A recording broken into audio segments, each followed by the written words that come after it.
ভোটটো খুব শান্তিপূর্ণ চলি আছে। প্রশাসনক আমি ধন্যবাদ দিয়ে আছো যে ইমান কটকটীয় নিরাপত্তা ব্যবস্থা করেছে, সিসি ক্যামেরাও লগাইছে, একো প্রবলেম নাই।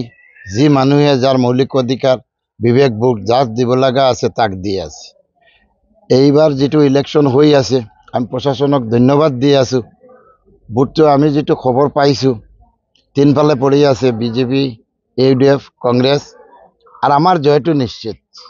করিমগঞ্জ, হাইলাকান্দি দুটা জেলাত যেটো খবর পাইছো ভোটটো আমার ফালে বেশি পড়ে আছে, আমার জয়টো নিশ্চিত।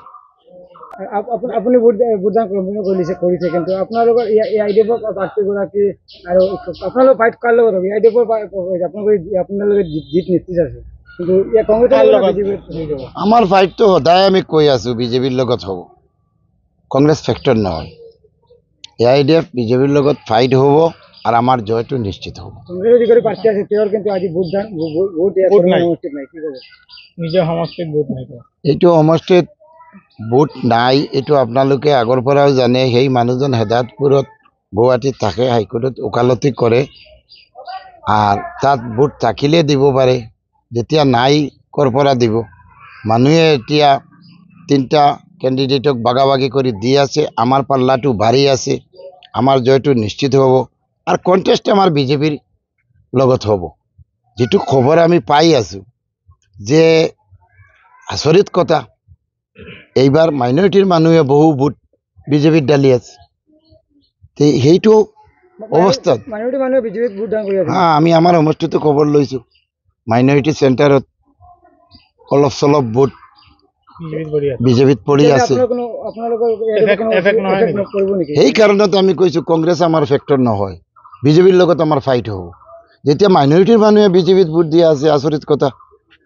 এইটো সময়ত কাৰ লগত কণ্টেষ্ট হ'ব? বিজেপি আৰু এআইডিএফৰ লগত হ'ব। দেখা গৈছিল যে এই প্ৰচাৰৰ সময়ত এআইডিএফ দল ৰাজ্যৰ ওচৰত পৰিছে, আপুনিও বহুবাৰ পৰিছে।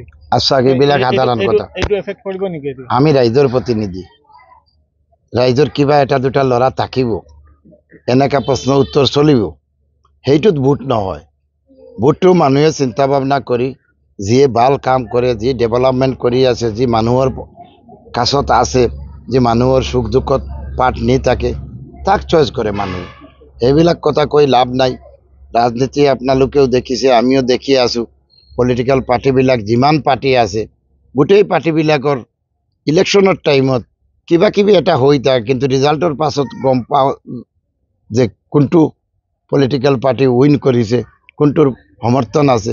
আজি ভাৰতবৰ্ষ সংবিধানে যেটো ৰাইট দিছে, ভোটাধিকাৰ, মৌলিক অধিকাৰ, সেইটো চলি আছে, চলি থাকিব। আৰ মানুহে যেটো হাইয়েস্ট যাক দিব, যিজনে পাব সিজন উইন কৰিব। ৰাইজক আমি আহ্বান জনাই আছো যে শান্তিপূৰ্ণ ভোট হৈ আছে, এনেকা ভোট হোৱাটো ভাল।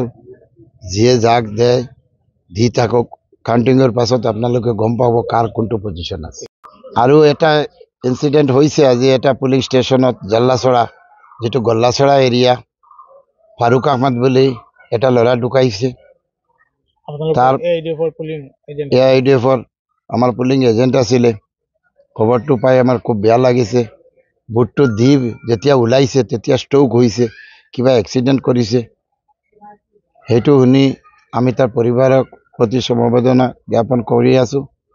আৰু আমি আজি আবেলি হোক, কালি ৰাতিপুৱা হোক তাৰ ঘৰত যাম। ফেমিলিও অসহায়, সেই মানুহজন আছিলে ফেমিলিৰ মেইন হৰ্তাকৰ্তা। আমি এইটো সমষ্টিৰ বিধায়ক, এইটো আমি সদায় পালন কৰি আছো।